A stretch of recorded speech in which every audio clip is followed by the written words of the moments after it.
오늘 하나님께서 우리에게 주신 말씀 창세기 3장 8절로 21절 말씀, 실패한 인간과 하나님의 구원 두 번째 말씀을 봅니다.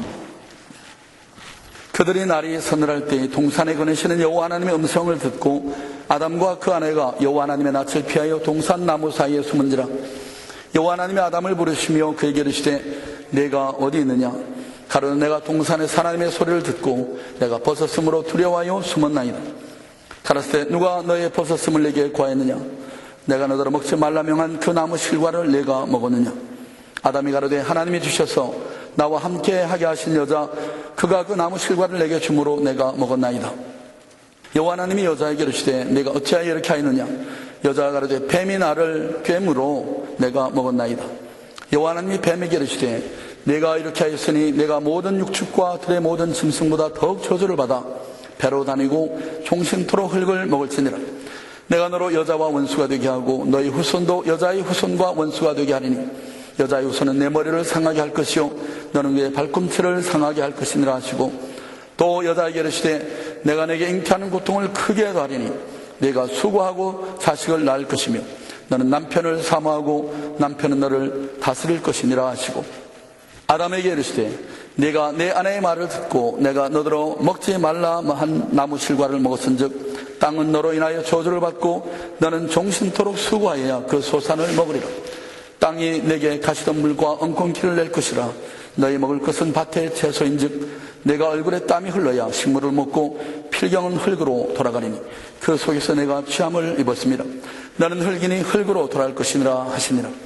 아담이 그 아내를 하와라 이름하였으니 그는 모든 산자의 어미가 됨이더라. 여호와 하나님이 아담과 그 아내를 위하여 가죽옷을 지어 입히시니라. 아멘. 지난 시간 실패한 인간과 하나님의 구원 첫 번째 시간에 아담과 하와가 선악과를 따먹고 시험에 넘어감으로 임하게 됐던 그 파탄에 대해서 살폈습니다. 지적인 파탄으로 말미암아 헛된 자극책을 강구했던 것을 봤고요. 또 심리적 영적인 파탄 상태에 이르러서 두려워서 하나님의 얼굴을 피해서 숨었던 인간에 대해 살폈습니다. 그리고 인간 관계의 파탄이 와서 책임 전가하는 이런 악습을 인간들이 나타내 보였던 것을 살폈습니다. 본문은 하나님을 거역한 에덴의 공범들에게 내려졌던 하나님의 징계, 하나님의 저주에 대해서 기록하고 있습니다.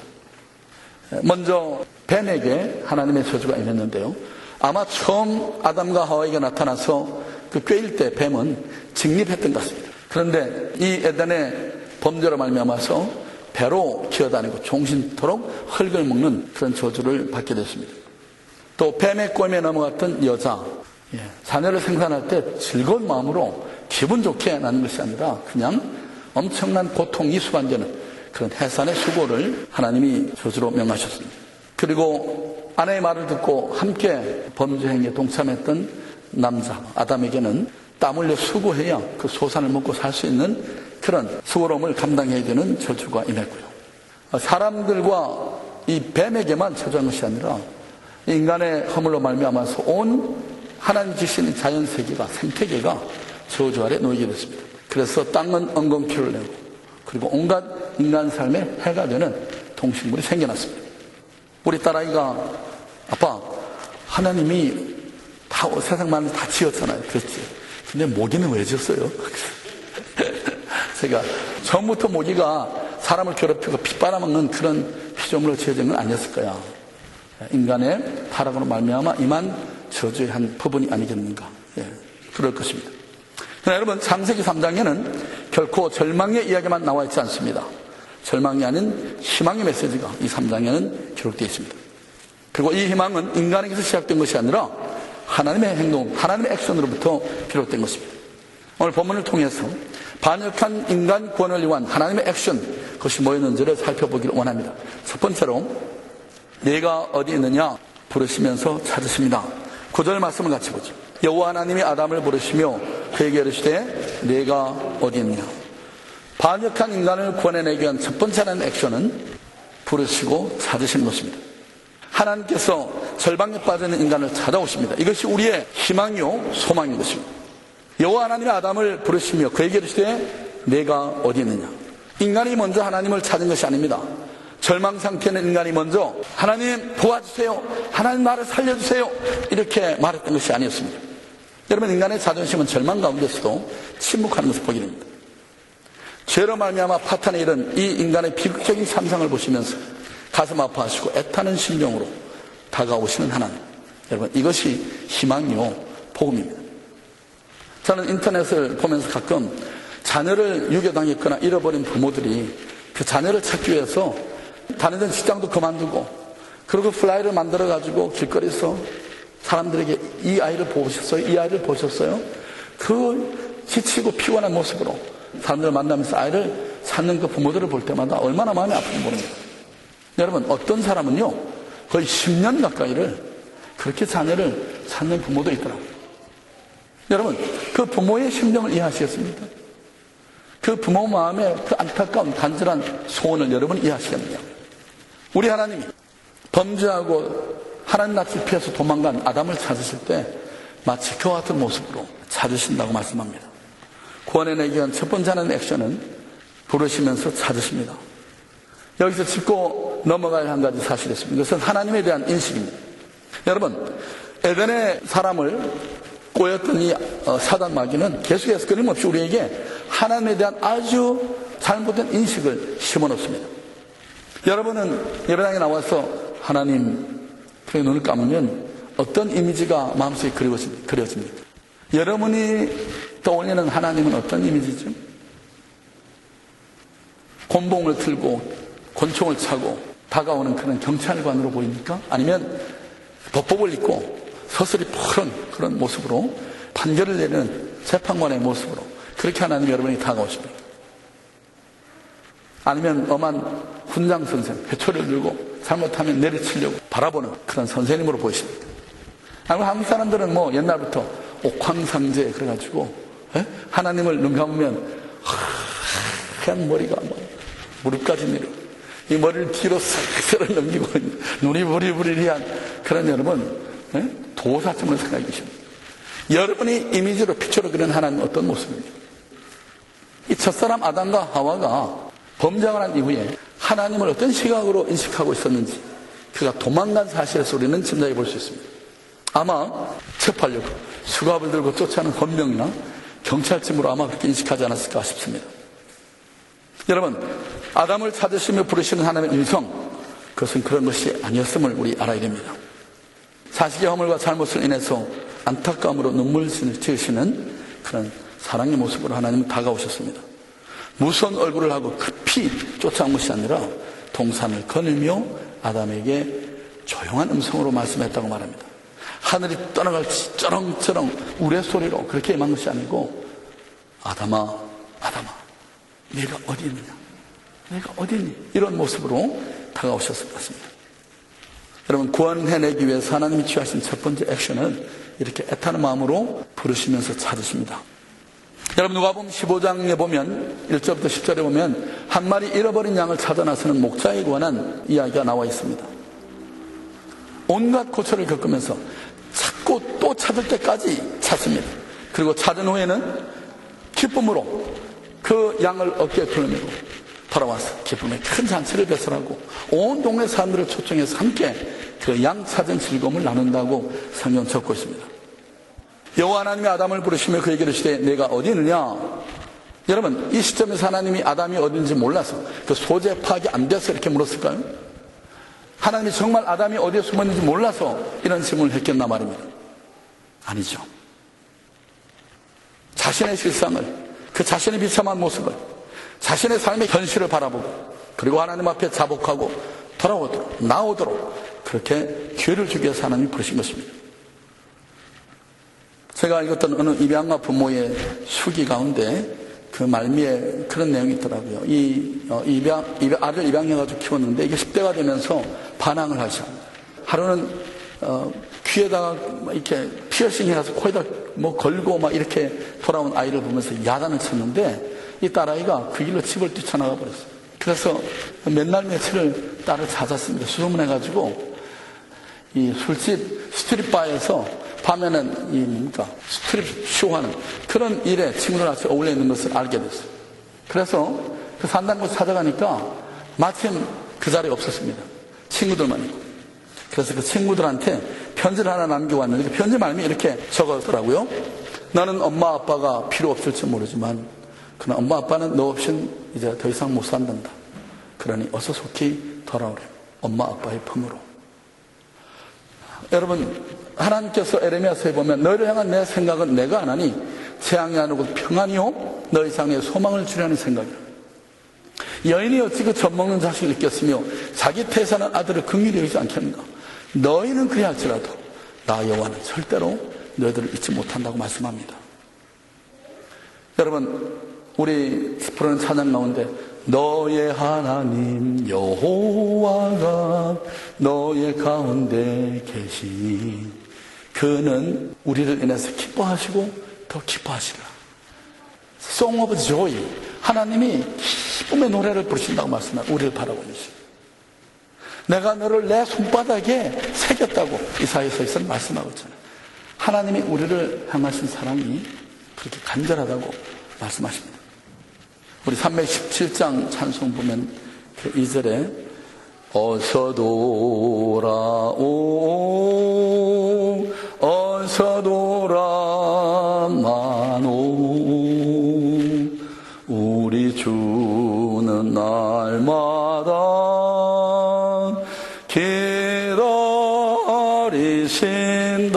기다리신다오 밤마다 문 열어놓고 마음 졸이시며 나간 자식 돌아오기만 밤새 기다리신다오. 밤마다 문 열어놓고 마음 졸이면서 나간 자식 돌아오기를 기다리는 부모의 마음. 저는 이 찬송을 볼 때마다요, 어렸을 때, 국민학교 때 봤던 영화가 생각이 납니다. 아마 여기 연세가 제 나이 그 이상 되신 분들은 아마 이 영화를 다 아실 거예요. 팔도강산이라는 영화입니다. 김희갑 씨와 황정순 씨가 주연을 했던 영화죠. 딸을 8 두고 있는 김희갑 씨 내외가 김희갑 씨 환갑이 됐습니다. 그래서 팔도에 흩어져 있던 딸들이 가족이 다 오잖아요. 아버지 환갑 잔치. 근데 뭐 잘 사는, 부유하게 사는 딸들이 있고 잘 사는 그런 자녀들이 있는데 자녀들이 와서 하나하나 들어오면서 아버님 그러면 너희들 왔니? 밝은 모습을 했다가 금방 이 김희갑 씨가 얼굴이 그냥 입출해집니다. 7명의 딸이 자녀를 데리고 다 올 때까지도 그냥 반짝 얼굴이 밝았다가 금방 입출한 모습. 그 영화의 압권이 뭐냐면 이제 그 7명의 자녀들이 이제 손주들이랑 가족들이 모여서 막 희낙낙하고 이야기하고 있는데 이 김희갑 씨가 문을 열고 툇마루로 나오잖아요. 그러고는 뒷짐을 지고 하늘 밤하늘을 멈춰 쳐다봅니다. 속초에 사는 막내딸이 아직 나타나지 않은 겁니다. 제일 가난하게 사는 막내딸이 오지 않았어요. 그를 바라보고 있는데 그때 여러분 그 막내딸이 고은아 집사입니다. 고은아 집사가 오징어 한 축하고 막걸리인지 정신이 하나를 들고 이렇게 대문을 열고 기우시 쳐다보죠. 이 김희갑 씨 눈이 마주쳤을 때 여러분 버선발로 쫓아가서 막내딸을 끌어안고 막 기뻐하는 모습. 그게 그 영화의 참 압권인데요. 잊혀지지 않습니다. 하나님의 마음이 이렇게 여러분 힘들게 살고 곤란 가운데 처해서 신음한 그 자녀들을 하나님 그렇게 사랑으로 기다리시고 바라보시고 우리 하나님 앞에 가난한 심령으로 그렇게 나올 때 우리를 끌어안으시고 우리를 격려하시고 사랑하시는 아버지이심을 기억해야겠습니다. 하나님이 우리를 구원해내기 위해서 하신 첫 번째 액션은 이렇게 찾으시고 부르시는 것입니다. 구원해내기 위해서 하나님이 취하신 이 하나님의 부르심과 그리고 기다리심, 그 하나님의 사랑을 우리가 감사하고 그 하나님을 사랑하고 사모하는 그런 우리들 되기를 원합니다. 두 번째로 하나님의 액션은 여자의 후손이 사단의 머리를 상하게 할 것이다. 그렇게 말했습니다. 15절 말씀을 가져보죠.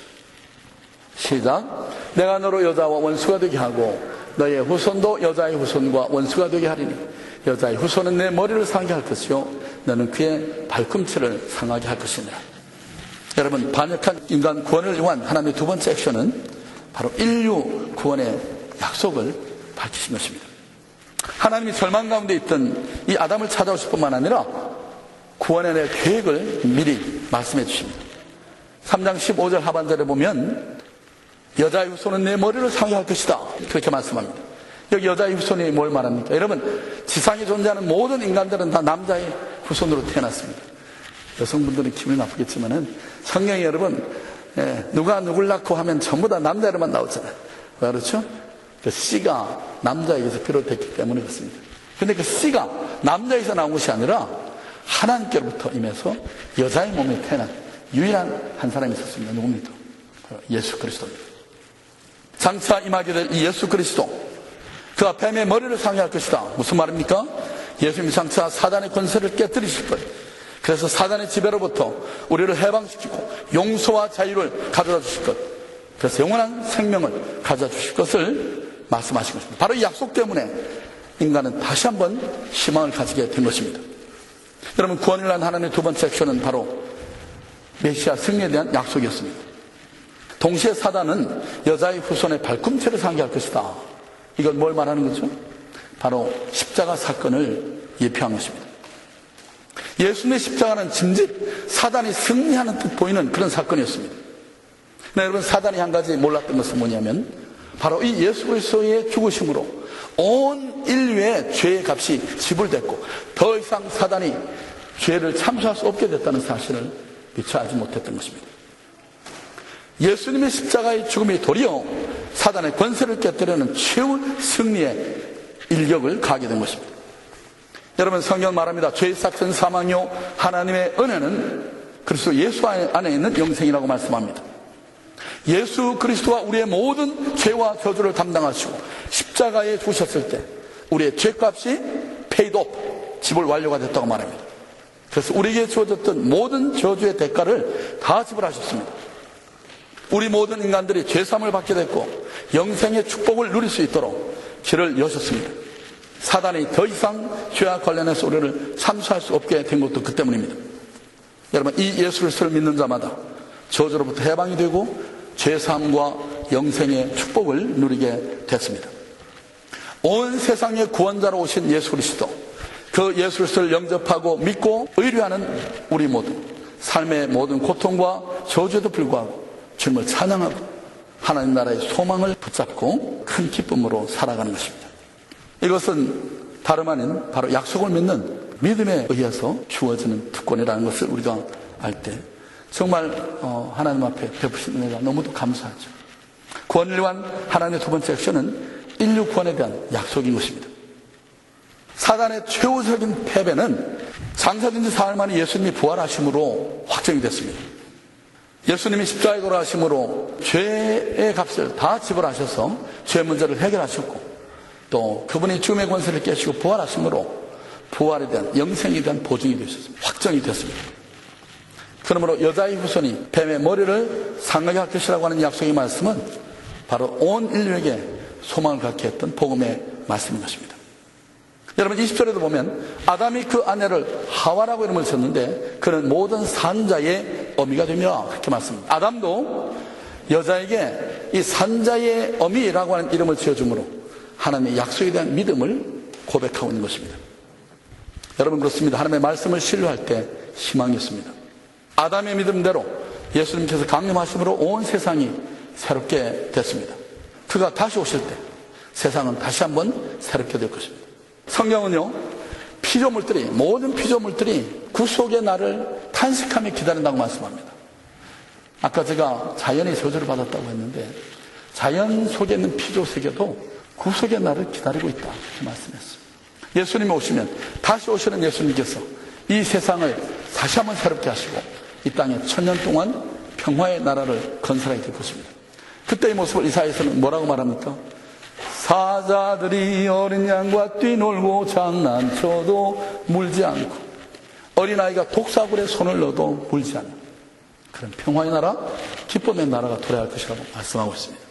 물론 그렇다 할지라도 이 땅이 영원한 천국의 터가 되는 것은 아닙니다만 하나님이 새하늘과 새 땅, 신천신지를 만드시고 우리를 그것으로 옮기신다고 말씀했지만, 그러나 주님이 이 땅에 다시 재림하시고 하나님이 다스리는 나라, 천년 통치가 이루어질 때는 바로 그 같은 낙원의 회복이 있게 될 것을 성경은 분명히 말씀하고 있습니다.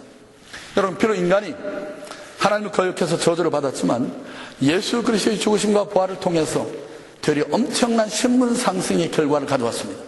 여러분, 아담과 하와가 범죄하기 이전에 하나님과의 관계는 어떤 관계였습니까? 아담, 하와가 아무리 하나님 형상대로 지은 그런 고귀한 존재였지만 하나님과의 관계에서는 피조물과 조물주의 관계, 그 이상도 그 이하도 아니었습니다. 그런데 예수 그리스도께서 우리 대신 죽으시고 우리를 그의 피값으로 사시면서 어떤 변화가 나타났어요? 우리는 더 이상 피조물의 관계가 아닌 하나님의 자녀라고 하는 이런 영광스러운 지위를 얻게 됐습니다. 할렐루야. 전화위복이 된 거죠. 여러분, 그렇습니다. 우리 인간 사이 어떤 문제든지, 그것이 어떤 우리의 연약함이든지 주님 앞에 나와서 그것을 주님께 드리고 주님이 통과되면 전화위복이 되게 하십니다.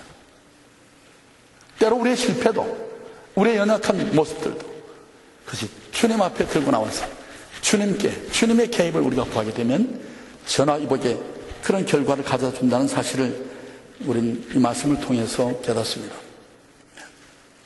우리가 실패하고 좌절하는 순간에도 예수님께서 가져갈 때 주님이 개입하셔서 축복으로, 전화위복으로 바꿔놓으십니다.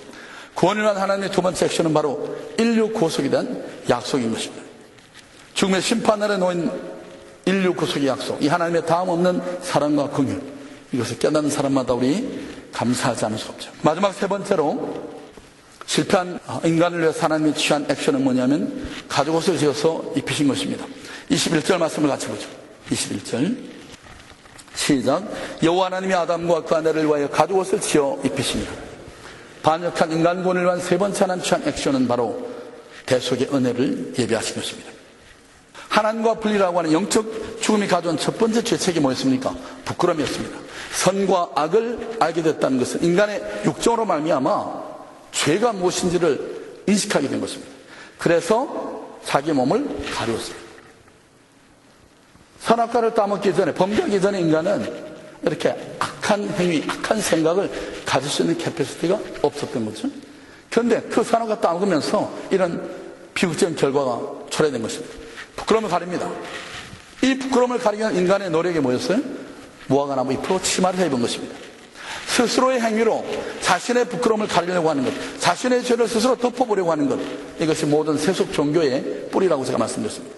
인간들이 고안해낸 모든 세속 종교의 뿌리가 여기였습니다. 범죄한 그 아담과 하와가 직접 만들어 입었던 옷, 그 옷은 그리 오래간 옷이 아니었습니다. 금방 말라버렸고, 그리고 또 하나 그들이 옷을 입었음에도 불구하고 하나님의 낯을 피해서 숨었습니다. 뭘 말해줍니까? 여러분, 이 세속 종교, 이것이 인간의 영원한 문제를 해결해 줄 수 없다는 사실을 보여줍니다. 죄의 허물을 덮어주기 위해서 그래서 하나님께서 펌한 옷을 입혀주셨는데, 그것이 뭐냐면 가죽옷을 지어서 입혀줬습니다. 구원을 위한 하나님의 세 번째 액션은 바로 이 대속의 은혜를 예비하신 것입니다. 하나님은 인간이 만든 이 무화과나무 대신에 짐승의 가죽으로 옷을 해서 입혀줬습니다.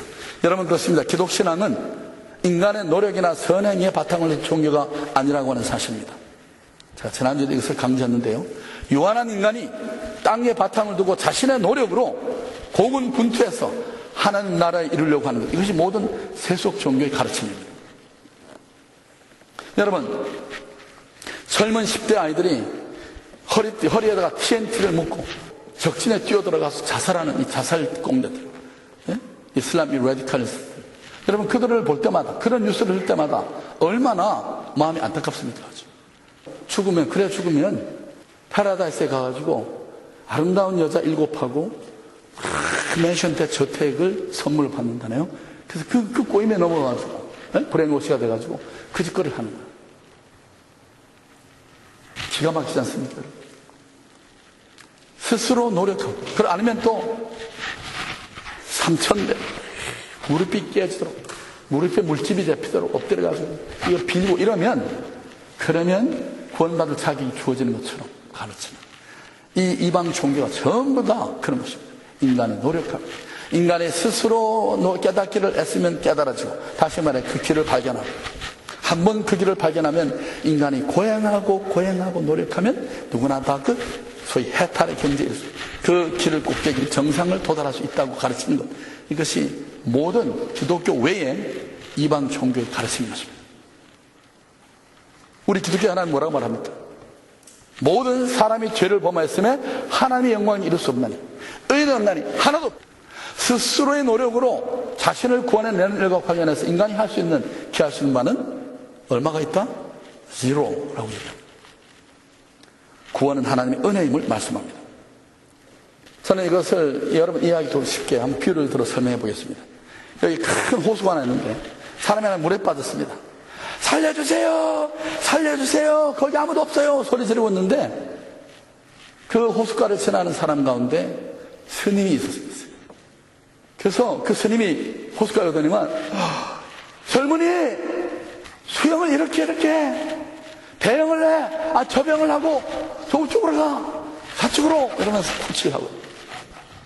그런데 이 물에 빠진 친구는 꼬락꼬락 힘이 빠졌으면 죽어갑니다. 근데 때마침 또 가톨릭 신부가 하나 지나가다가 그걸 봤어요. 근데 갑자기 이 사람이 달려가더니만 나무가지 하나 툭 뛰어 끊었습니다.